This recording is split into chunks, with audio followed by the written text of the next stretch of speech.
하나님께서 오늘 저와 여러분에게 주시는 말씀 요한복음 6장 16절부터 21절까지 말씀입니다. 저와 여러분 하나님의 말씀 앞에 다 같이 일어나겠습니다. 하나님을 존중히 여기는 그 마음으로 이 말씀에 한번 순종하며 걸어가 보겠다는 그런 마음으로 깨닫게 해주시기를 사모하는 마음으로 함께 한 목소리로 한번 읽어보겠습니다. 시작. 날이 저물었을 때에 예수의 제자들은 바다로 내려가서 배를 타고 바다 건너편 가버나움으로 갔다.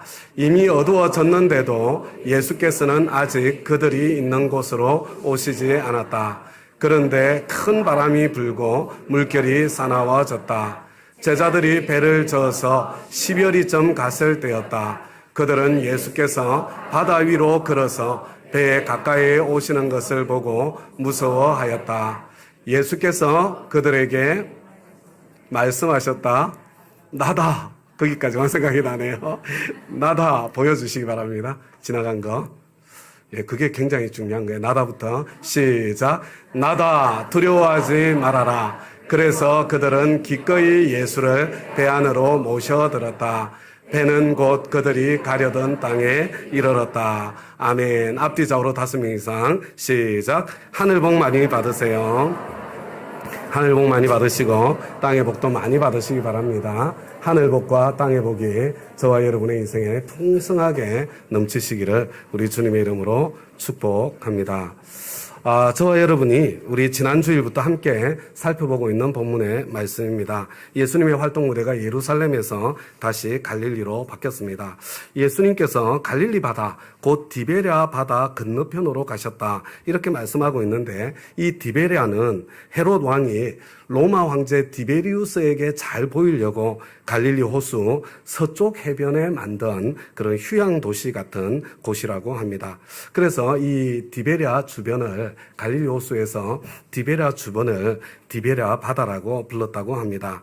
여러분 이 오병이어의 사건은 우리 모든 복음서에 다 소개되고 있는데 다른 복음서들을 함께 읽어보면 지금 많은 사역에 지쳐있는 제자들에게 휴식의 시간을 갖게 하시기 위해서 갈릴리 호수의 북동쪽에 있는 벳세다 지역의 외딴 곳으로 지금 배를 타고 향해 가고 있는 그런 상황이라는 것을 저와 여러분이 알 수가 있습니다. 그런데 그 외딴 곳에 수많은 사람들이 예수님께로 몰려들었습니다. 다음 가족 여러분, 이렇게 사람들이 몰려드는 것, 이거 좋은 일입니까? 나쁜 일입니까? 여러분, 우리 교회에 사람들이 계속 몰려온다면 이것은 좋은 일일까요? 나쁜 일일까요? 우리 목장이 식구들이 점점 늘어난다면 아니면 우리 부서에 지금 사람들이 계속 늘어난다면 이것은 좋은 일이겠습니까? 나쁜 일이겠습니까? 많은 사람들이 나를 따라다니는 것, 이거 좋은 일입니까? 아니면 힘든 일입니까? 경우에 따라서 다르겠지만 피곤해서 쉬고 싶은 마음이 간절한데 도움이 필요한 사람들이 몰려온다는 것은 결코 쉬운 일이 아닙니다. 그리고 이 큰 무리는 계속해서 예수님을 따라다니느라 배고프고 기진한 상태가 되었습니다. 아마 제자들 자신들도 피곤에 피곤이 더해져서 지치고 배가 고팠던 것 같습니다.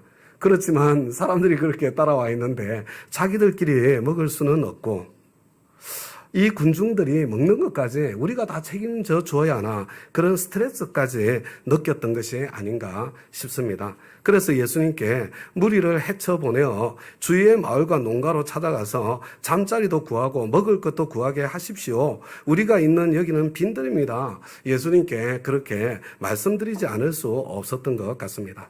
다음 가족 여러분, 왜 예수님과 제자들은 이와 같은 문제에 직면하게 되었습니까?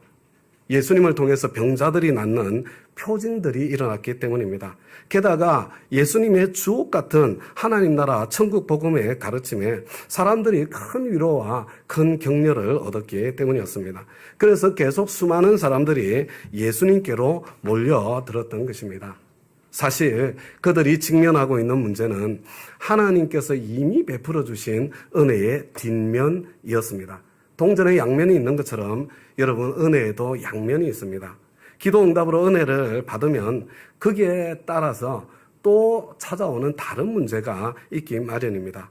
그리고 저와 여러분이 직면하고 있는 문제에도 양면이 있습니다. 어쩌면 하나님께서 이미 주신 기도 응답이나 축복에 당연히 따라오는 뒷면으로 지금 내가 겪고 있는 문제가 찾아와 있을 수도 있는 것입니다. 그렇기 때문에 저와 여러분은 문제를 문제로만 보아서는 안 됩니다. 그 문제의 뒷면을 볼 줄 아는 눈이 열려야 합니다. 예수님께는 이런 상황이 조금도 문제가 되지 않았던 것이 틀림이 없습니다.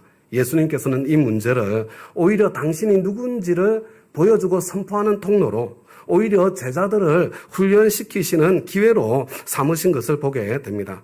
예수님께서는 이 상황을 특별히 빌립을 훈련하시는 기회로 삼으셨고, 안드레가 찾아온 어린아이의 도시락 그 오병이어를 가지고 장정만 해도 5,000명은 좋게 되는 큰 군중을 배불리 먹이셨습니다. 바로 이 사건을 통해서 당신이 바로 창조주 하나님이신 것을 보여주고 선포하셨습니다. 아마 이 자리에 계신 여러분들 가운데는 아니 보리빵 5개 물고기 2마리로 2만 명이 먹는다는 게 가능이나 해? 아니 사람이 물 위를 걸었다는 그거 믿어줘야 돼? 이런 문제로 씨름하시는 분들이 있을 수 있는데 이 영역은 다음 주일날 제가 설교할 때 다루려고 하고요. 오늘은 있는 그대로 받아들인 가운데 하나님의 말씀을 우리가 상고해 보려고 합니다. 사실 예수님께 이 어린아이의 오병이어가 꼭 필요했던 것은 아니었습니다.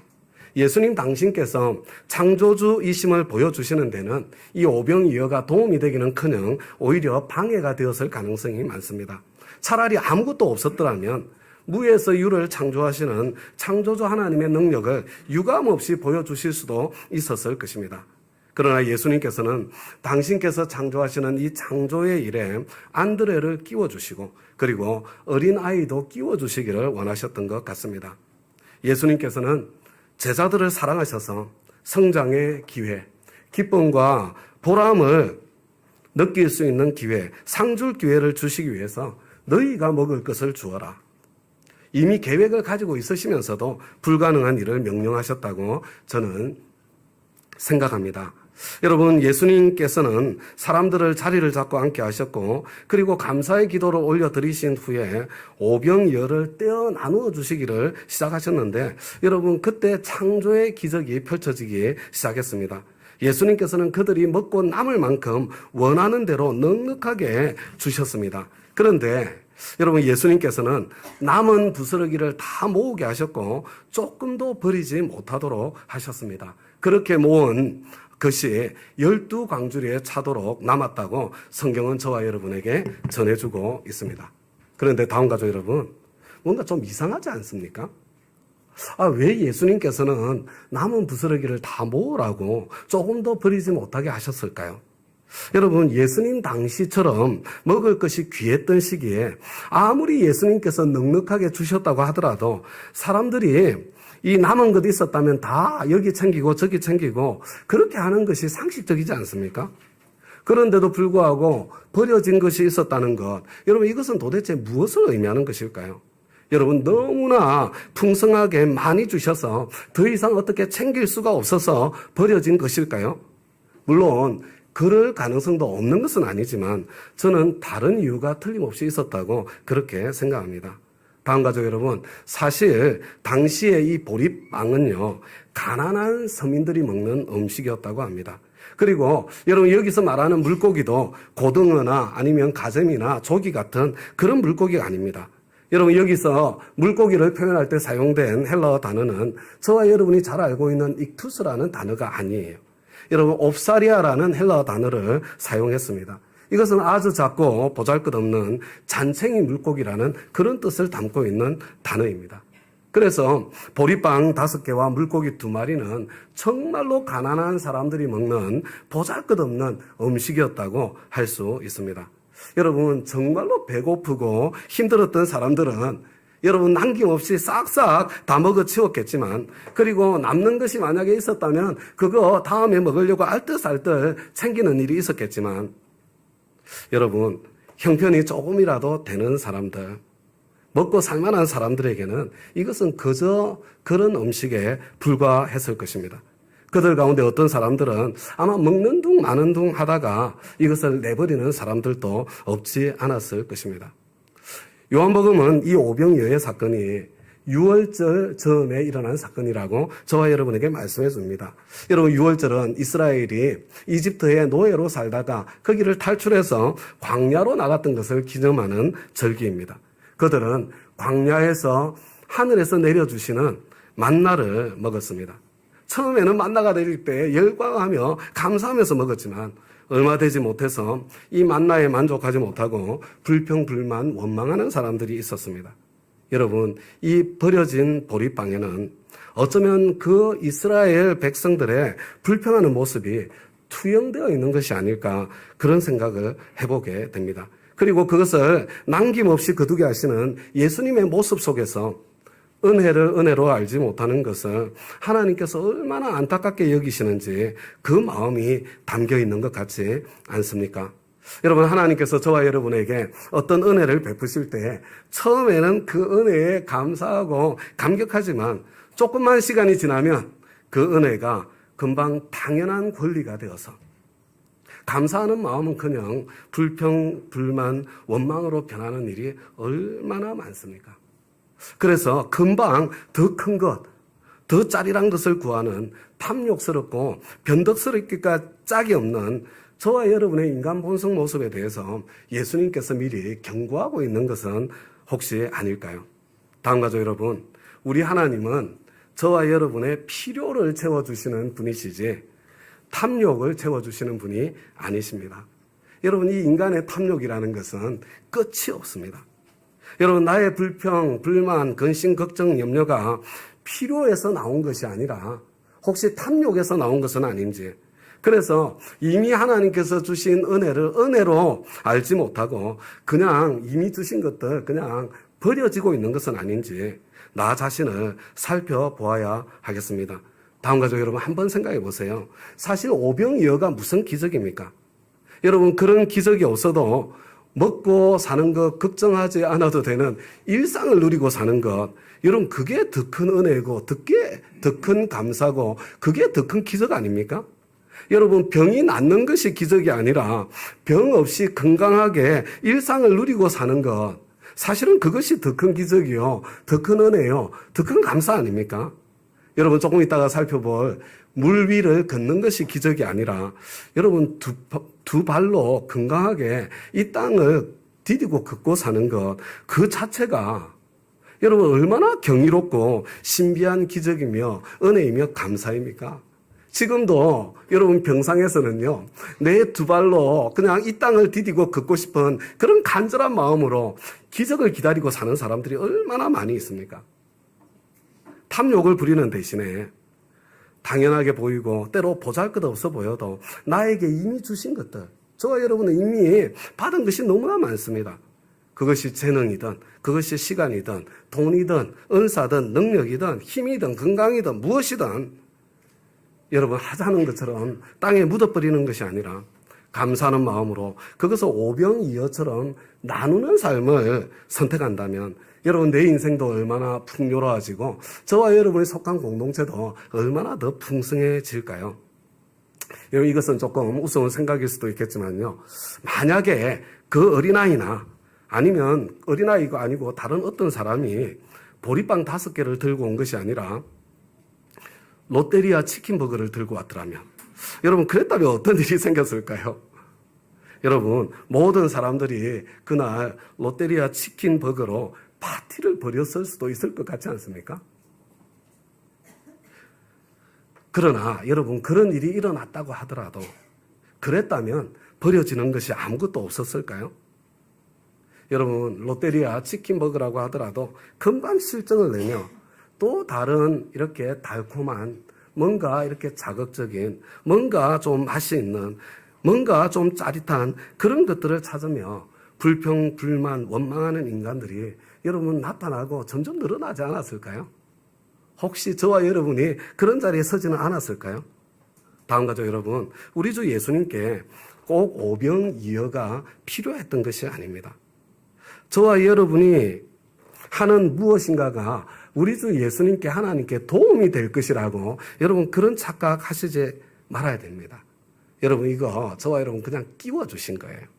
우리 주님께서는 저와 여러분을 사랑하셔서 당신께서 하시는 일에 저와 여러분을 끼워주셔서 성장할 기회, 기쁨과 보람을 느끼고 누릴 기회, 상 주실 기회를 주시려고 지금 함께 일하기를 원하시는 분이 바로 우리의 주님이라는 것을 알 수가 있는 것입니다.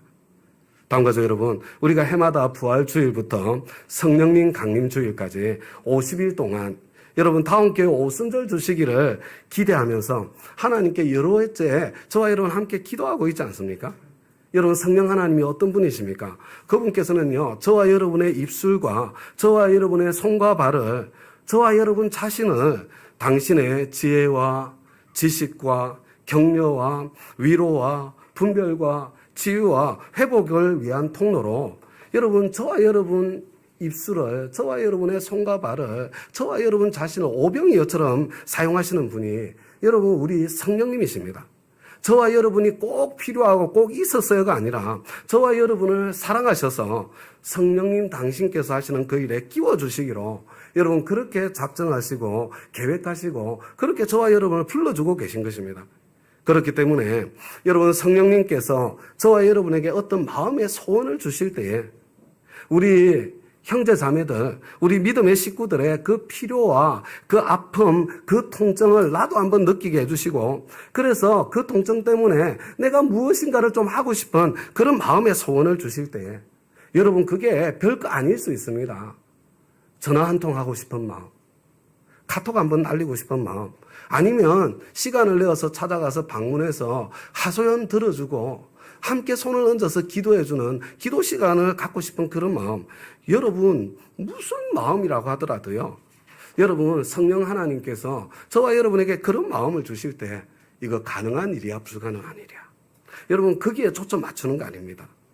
나 자신에게 무슨 능력이 은사가 있는 거야 없는 거야, 여러분 거기에 초점 맞출 일이 아닙니다.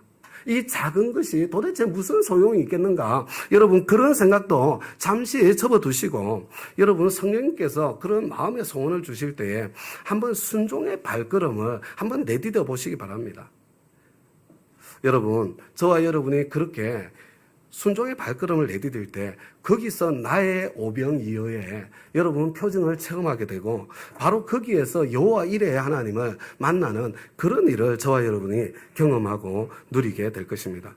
여러분 그와 같은 순종의 발걸음이 저는 우리 다운의 가정마다 우리가 한 집에 살고 있으면서도요 외로움에 사무친 가정들이 얼마나 많습니까?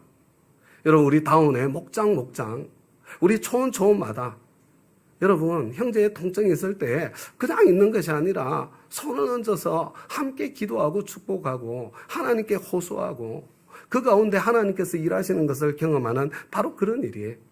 우리 다운 각 사역위원회마다 부서마다 여러분 이와 같은 성령님께서 우리를 써주시는 일이 가득하게 되기를, 오병이어처럼 써주시기를 저는 간절히 우리 주님의 이름으로 축원합니다. 사실 이 오병이어의 표징은 여러분 예수님 당신이 누구신지를 보여주고 선포하는 사건입니다.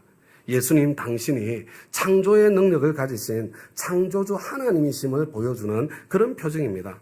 여러분 그들은 이분은 참으로 세상에 오시기로 된 그 예언자다 하고 예수님을 알아보는 듯 했습니다. 그러나 다음 가족 여러분 정말로 한번 생각해 보세요. 우리 가운데 하나님의 그 예언자가 우리 가운데 오셨다고 생각을 해보세요. 여러분 그렇다면 여러분 저와 여러분 어떻게 해야 마땅합니까? 내가 지금 무엇을 원하고 있는가, 이것이 아니라 그분이 무엇을 원하고 있는가, 그분께서 하시는 말씀을 먼저 들어야 되는 거 아닙니까? 여러분 예수님이 창조주 하나님이신 것을 체험하고 알아보았다면 그러면 어떻게 하는 것이 마땅하겠습니까?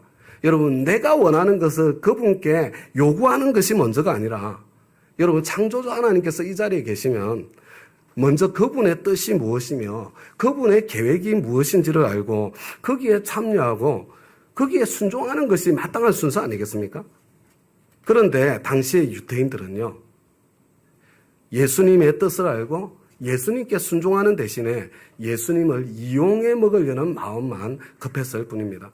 그저 예수님을 요술 램프 속에 지니 정도로 전락시켜버리고 만 것입니다.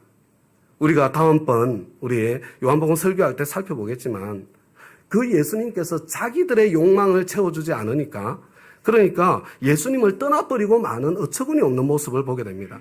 영원한 구원의 기회를 그냥 발로 차버리고 영원한 심판의 길을 꾸역꾸역 가던 대로 계속하고 있는 모습을 보게 되는 것입니다.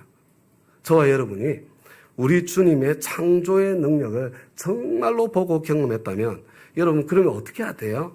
이제는 더 이상 먹고 사는 문제에 대한 그 두려움에 매여서 사는 그런 인생이 되어서는 안 되는 것입니다. 여러분 먹기 위해서 사는 게 아니잖아요. 하나님께서 주신 인생의 목적이 있어서 저와 여러분이 먹는 거 아닙니까? 여러분 하나님을 만약에 저와 여러분이 제대로 만났다면 여러분 먹고 사는 것 거기에 매달려서는 안 되는 거예요. 주님의 뜻을 찾고 거기에 순종하는 발걸음이 시작돼야 되는 겁니다. 인생의 목적이 바뀌는 것이 그게 정상적인 거예요. 여러분 먹고 사는 것이 본업이고 복음이 부업이 되어서는 안 되고 여러분 복음이 본업이 되고 먹고 사는 것은 부업이 되어야 마땅한 것입니다. 여러분 먹고 사는 것이 부업이 된다고 해서 직장 생활에 소홀할 수 있을까요? 아닙니다. 여러분 복음이 본업이고 먹고 사는 것이 부업이기 때문에 직장에서 더 성실하고 직장에서 더 치열하게 살게 되는 것이 여러분 마땅합니다.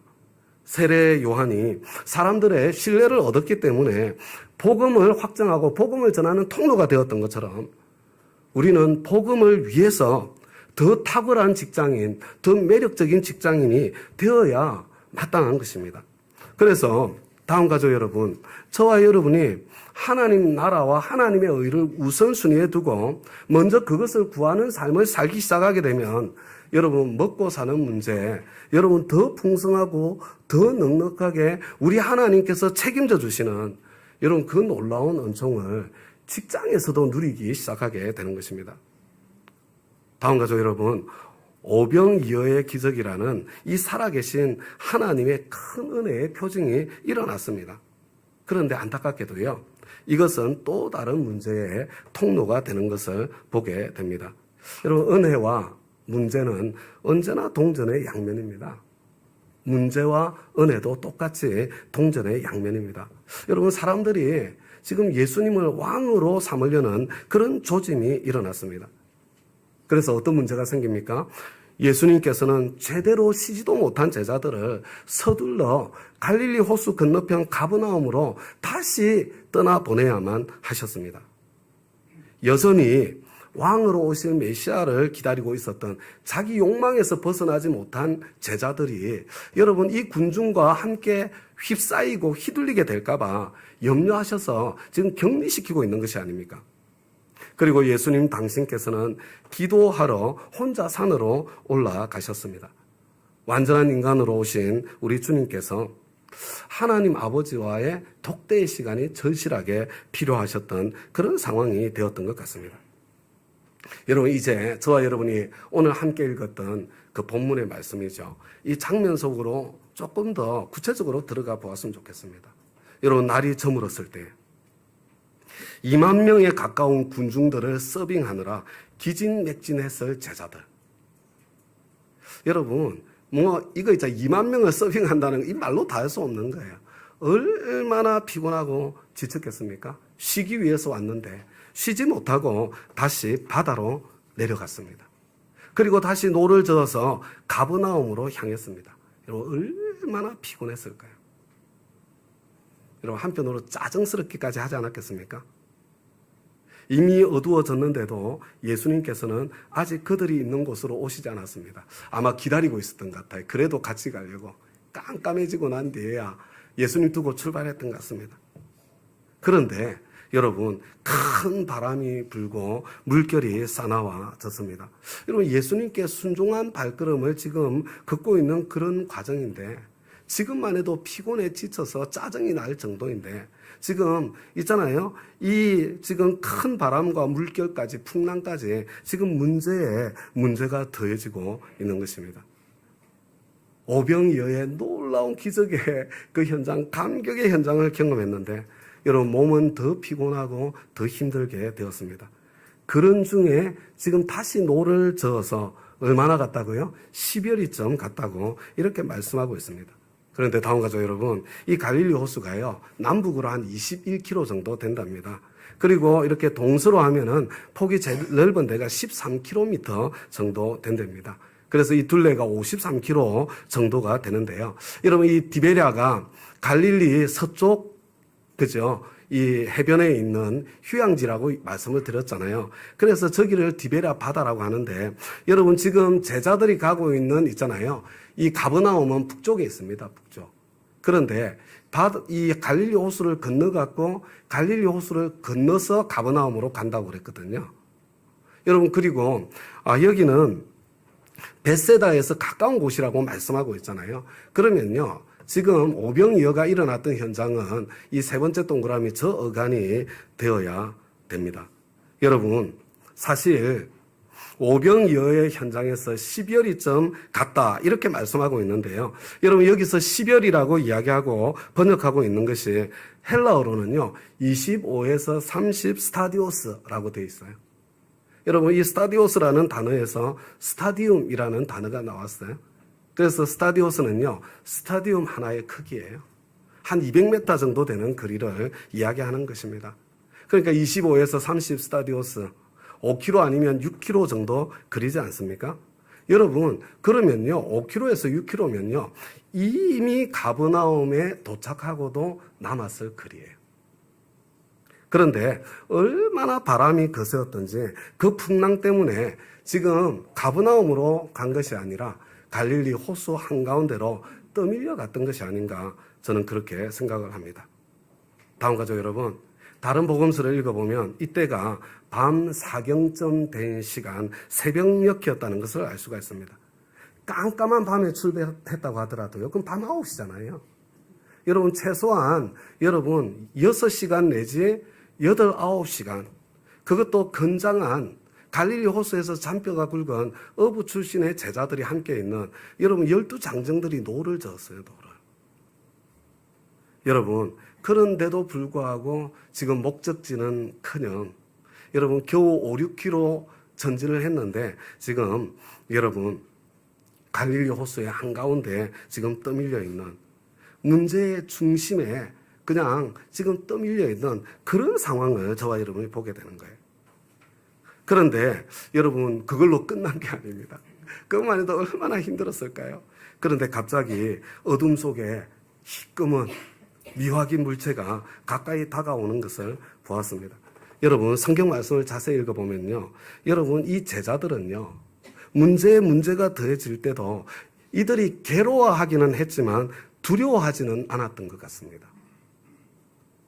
이제 제자들은요 예수님과 함께 지내면서 웬만한 문제에는 그냥 눈도 깜짝하지 않을 수 있을, 두려워하지 않을 수 있을 만큼 지금 믿음이 성장하고 단단해져 있는 거예요.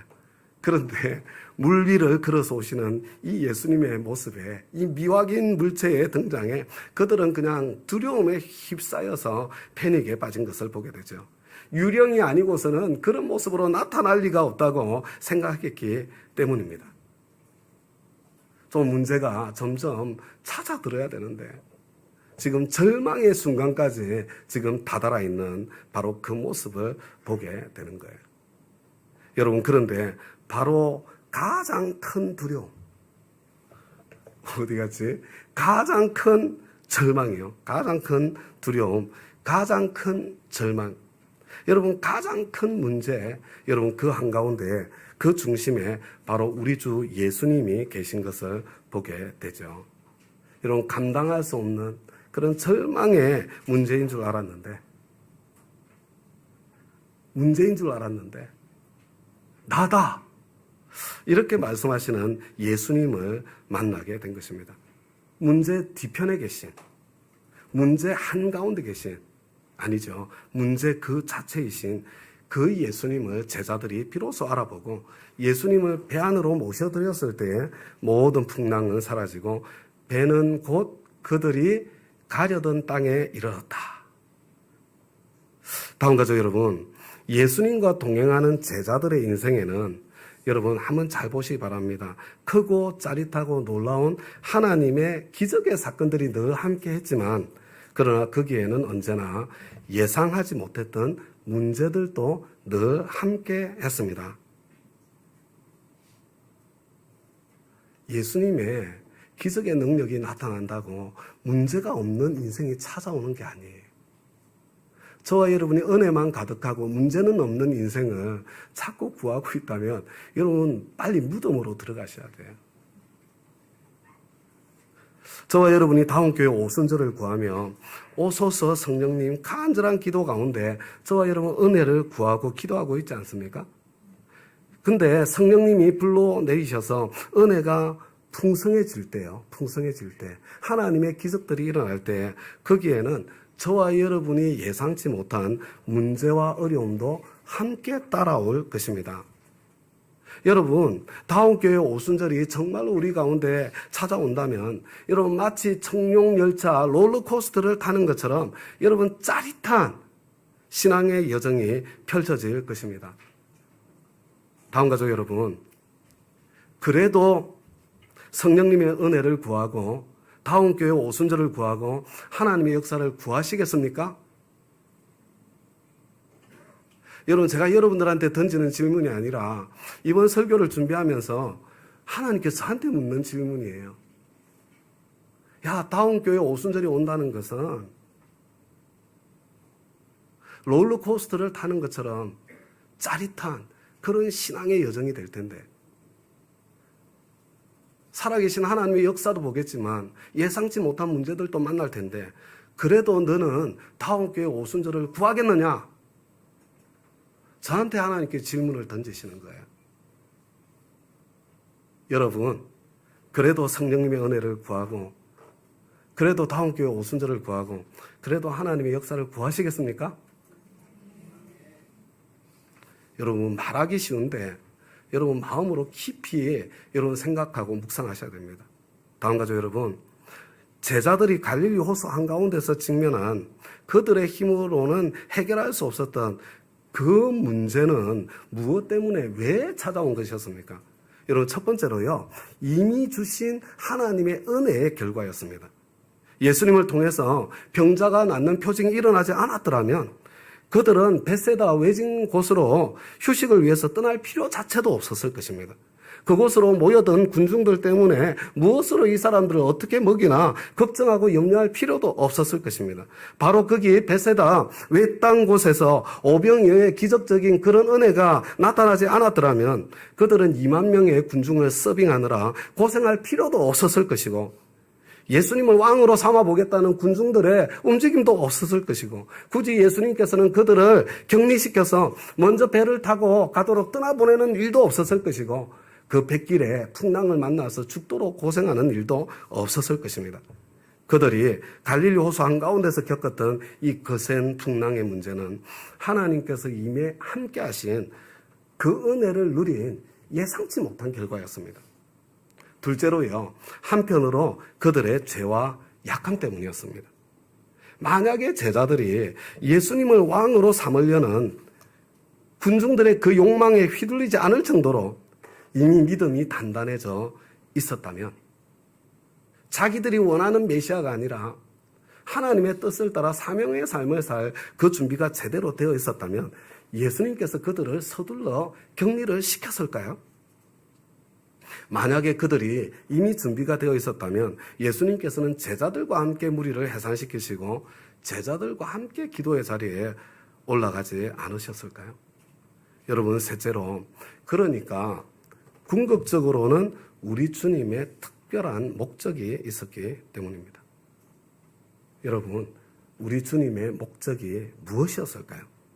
오병이어의 사건에도 제자들을 훈련시키기 위한 우리 주님의 목적이 있었던 것처럼 제자를 먼저 호수로 떠나보내시고 물 위를 걸어서 찾아와 주신 이 사건도 궁극적으로는 제자들을 훈련시키고자 하시는 의도된 과정이었다는 것. 여러분, 성경을 뜯어서 읽어보면 읽어볼수록 예수님의 의도된 과정이었다는 것을 명백하게 확인할 수가 있습니다. 예수님의 목적이 뭡니까? 저와 여러분을 사명의 사람으로 만드시고 그래서 이 땅에서 사명의 삶을 기쁨으로 걸어갈 수 있도록 그것을 넘어서 궁극적으로 저와 여러분을 천국 사람으로 만드시고, 그래서 천국을 더 잘 누릴 수 있는 사람으로 지금 준비시켜 주고 계시는 과정이라는 것, 그것을 볼 줄 알아야 됩니다.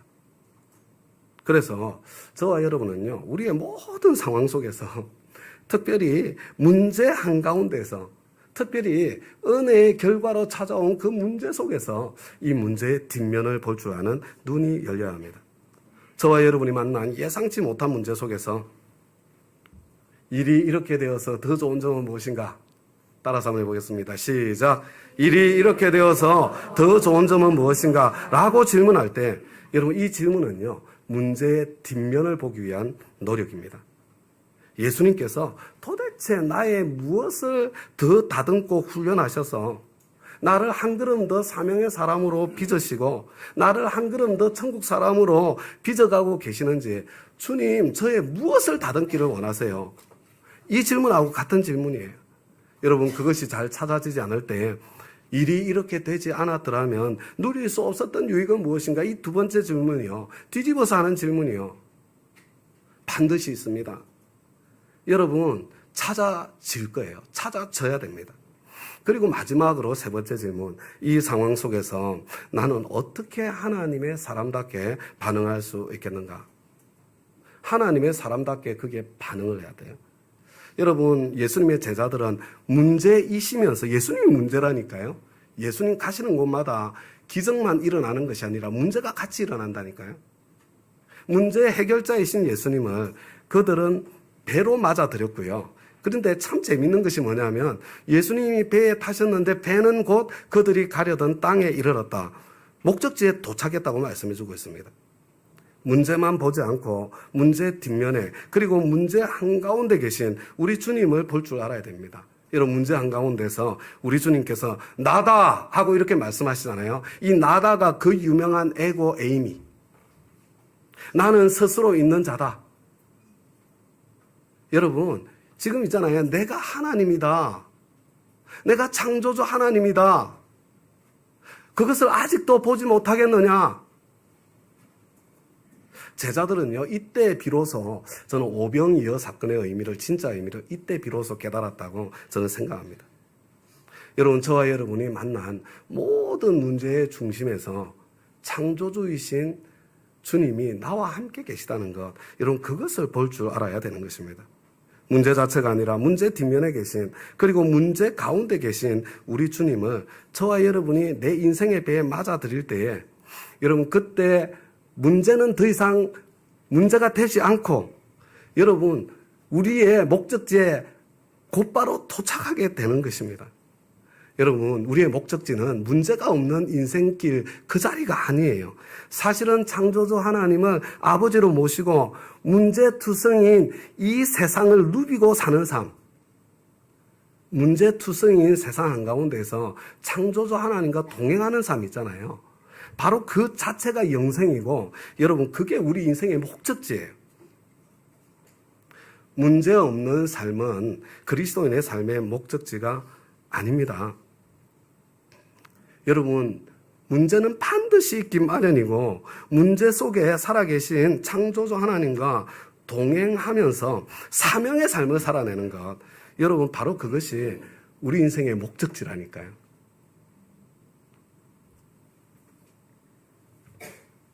다음 가족 여러분, 저와 여러분 지금 어떤 문제 가운데 계십니까? 여러분, 그 문제의 뒷면을 볼 수 있으시겠습니까? 여러분, 지난 주간에 저에게도 문제가 찾아오지 않았습니까? 제가 지난 월요일 날 스텐트를 하는 시술을 했거든요. 여러분, 근데 왜 저한테 이런 문제가 찾아왔어요?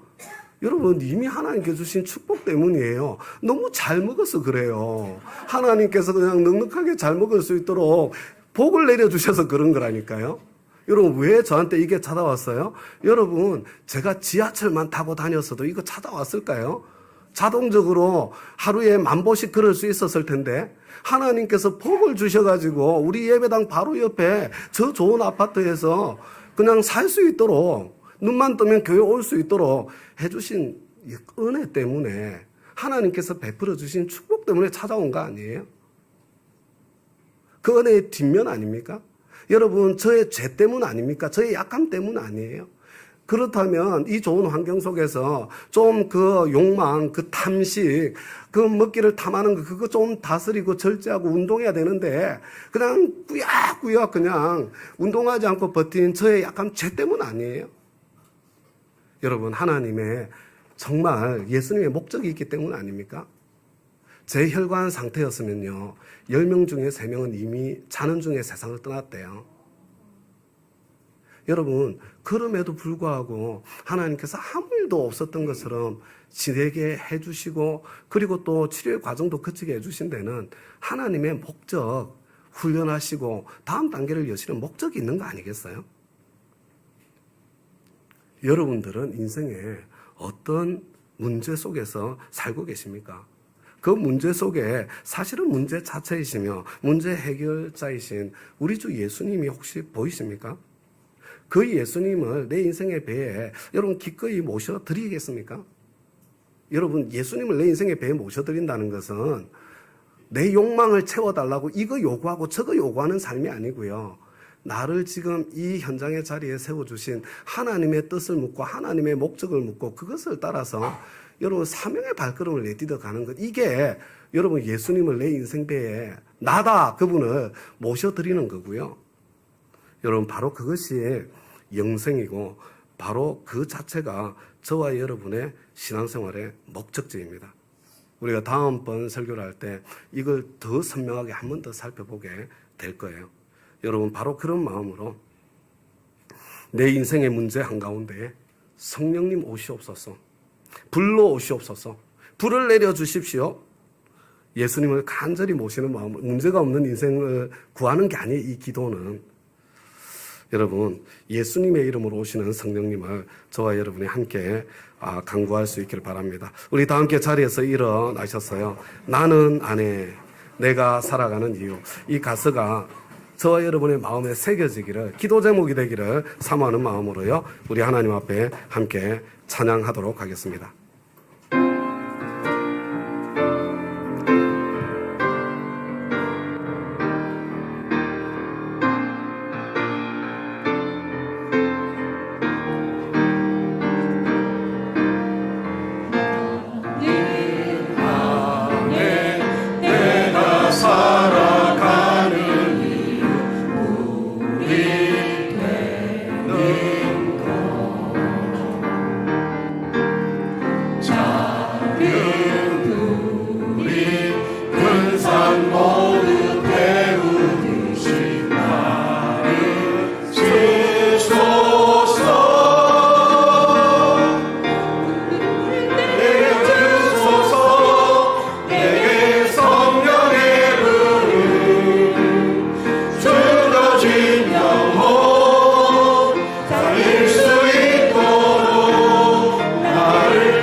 내게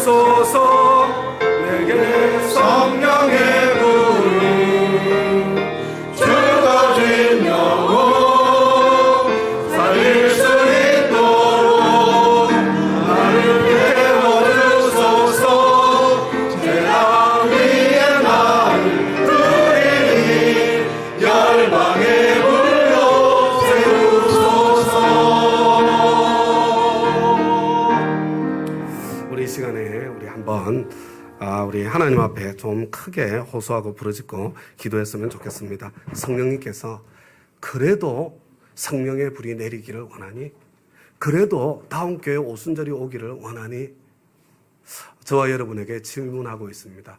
여러분 그 질문에 반응하고 응답해서 저와 여러분의 진심을 주님 앞에 좀 호소하고 올려드렸으면 좋겠습니다. 정말로 주님 정말로 원합니다. 성령님과 함께하는 마치 롤러코스터를 타는 것 같은 그런 짜릿한 신앙의 여정을 함께 걸어보고 싶습니다. 문제가 없는 인생이 아니라 문제 한가운데에서 살아계신 창조주 하나님과 함께하는 그 영광스러운 삶의 아름다움을 내가 누리고 세상에 한번 선포해보고 싶습니다. 여러분 그런 마음을 가지고 진짜 기도할 수 있으려나? 여러분 그런 마음으로 우리 좀 주여 한번 부르고 좀 기도했으면 좋겠고요.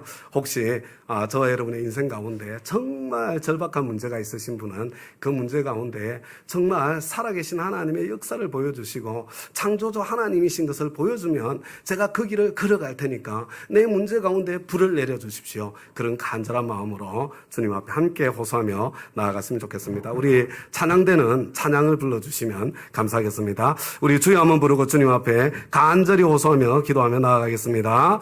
주여, 주여, 주여.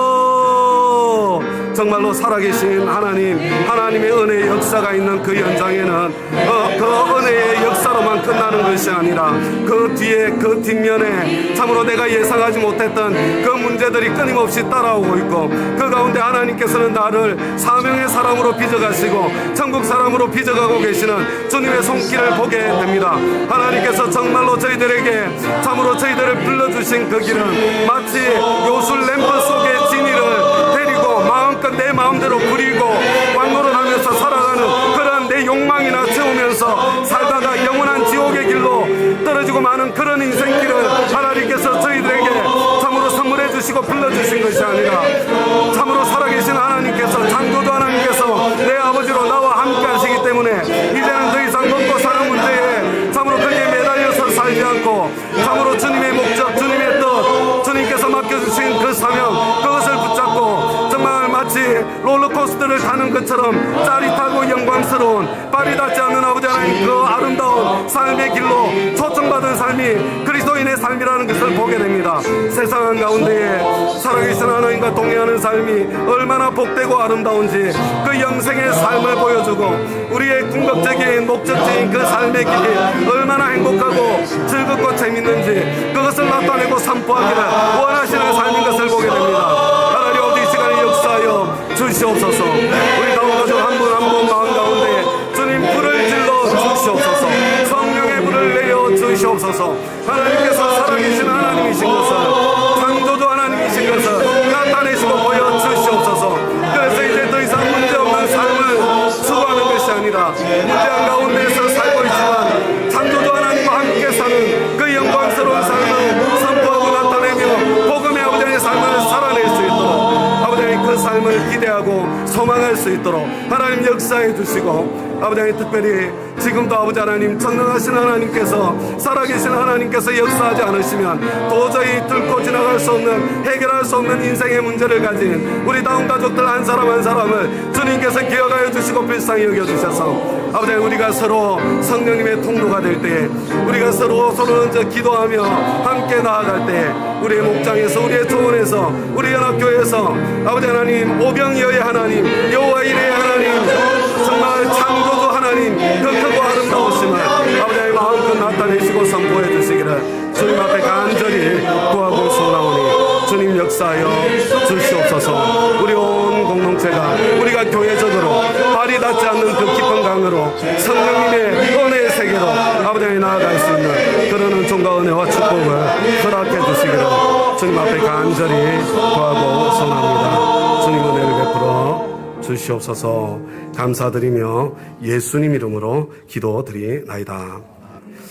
이제 삶의 예배를 드리기 위해 각자의 가정으로 학교로 일터로 우리 동네로 그리고 세상을 향해 힘차게 나아가겠습니다. 이제는 우리 주 예수 그리스도의 은혜와 하나님 아버지의 그 크고 놀라우신 사랑과 성령님의 그 감동, 감화, 교통, 역사 충만하심이, 성령님의 그 지혜, 성령님의 그 지식, 성령님의 그 분별, 성령님의 그 치유하시는 능력, 성령님의 그 참 기적을 베푸시는 성령님의 그 창조의 능력, 아버지 하나님 정말 내가 오병이어처럼 주님께 드려져서 나를 통해서 그것이 서로가 서로에게 흘러가는 영광스러운 그 목장의 모습, 교회의 모습을 참으로 간절히 사모하면서 그렇게 이 예배에서는 떠나는 사랑하는 우리 다음 가족 한 분 한 분의 가정 인생마다 지금부터 영원까지 함께 오시기를 우리 주 예수 그리스도의 이름으로 간절히 축원하옵나이다.